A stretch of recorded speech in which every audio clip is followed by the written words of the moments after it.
জন্মদিন মানে আনন্দ, উচ্ছ্বাস আর প্রিয়জনদের সঙ্গে উদযাপন। কিন্তু শহর কলকাতার বেলেঘাটার বাসিন্দা রীতা ব্যানার্জি ৪৮তম জন্মদিনে বেছে নিলেন এক অন্য পথ। পার্টি, জাঁকজমক আর ব্যক্তিগত আনন্দকে দূরে সরিয়ে তিনি এই দিনটিকে উৎসর্গ করলেন সমাজের পিছিয়ে পড়া কিছু শিশুর জন্য। তার এই অভিনব উদ্যোগ শুধু প্রশংসাই কুড়োয়নি, বরং সমাজের বুকে এঁকে দিয়েছে এক গভীর মানবিকতার ছাপ। বলা ভালো, জন্মদিনের আলোয় আলোকিত হলো ১৫০টি মুখ।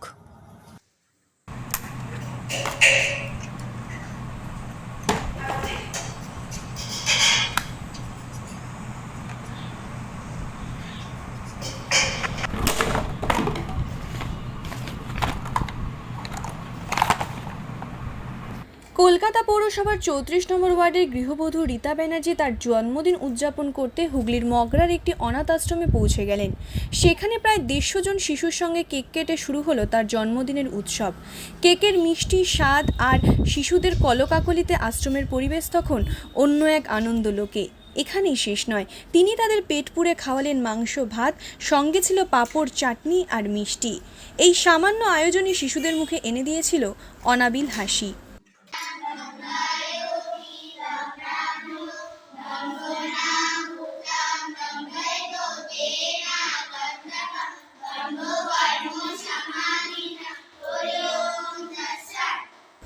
রীতা ব্যানার্জির এই ভাবনা নতুন নয়।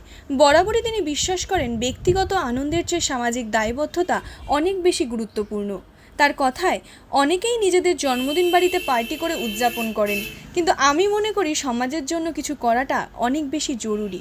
এই ভাবনা থেকেই তিনি বারবার পথ শিশুদের পাশে দাঁড়িয়েছেন, সাহায্যের হাত বাড়িয়েছেন। আজ তার জন্মদিনে সেই প্রতিশ্রুতির প্রতিফলন দেখা গেল।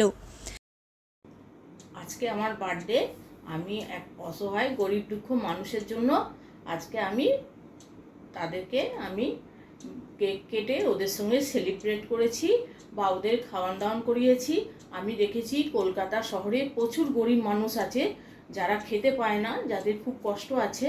আমি চাই আমার মতো সবাই যেন সমাজে ওনাদের পাশে এসে দাঁড়ায়, বা ভবিষ্যতে আমি সুযোগ পেলে বা ইচ্ছা আছে আমার মনের, আমি আরও ওদের জন্য করতে চাই। আর আমি চাই আমার মতো সবাই সমাজে এগিয়ে আসুক, সবাই যেন গরিব দুঃখী মানুষের পাশে দাঁড়ায়, অসহায় মানুষের পাশে দাঁড়ায়। আমি এইটুকু কাম্য করি। আজকে আমার জন্মদিন, আমি ওদের কাছে আশীর্বাদ নিয়েছি, ওদের ভালোবাসা নিয়েছি, ওদের মুখের হাসি দেখেছি, ওদের মনের খুশি দেখেছি। এটাই আমার কাছে বড় প্রাপ্তি। তার এই কাজ প্রমাণ করে সত্যিকারের আনন্দ লুকিয়ে আছে অন্যের মুখের হাসি ফোটানোর মধ্যে। রীতা ব্যানার্জি শুধু একজন গৃহবধূ নন, তিনি এক অনুপ্রেরণা। তার এই উদ্যোগ সমাজের প্রতিটি স্তরের মানুষকে এক বার্তা দেয়, সামান্য কিছু দিয়েই সমাজের পরিবর্তন সম্ভব। সমাজের প্রতিটি মানুষ যদি এভাবে এগিয়ে আসে, তবে হয়তো পথ শিশুদের জীবন থেকে অন্ধকার দূর হয়ে যাবে এবং তারাও পাবে নতুন করে বাঁচার স্বপ্ন। রীতা ব্যানার্জির এই মানবিক উদ্যোগ মনে করিয়ে দেয়, মানুষের পাশে দাঁড়ানোর জন্য বিত্তশালী হওয়ার প্রয়োজন নেই, একটি বড় মনই যথেষ্ট। ব্যুরো রিপোর্ট, নয়া জামানা।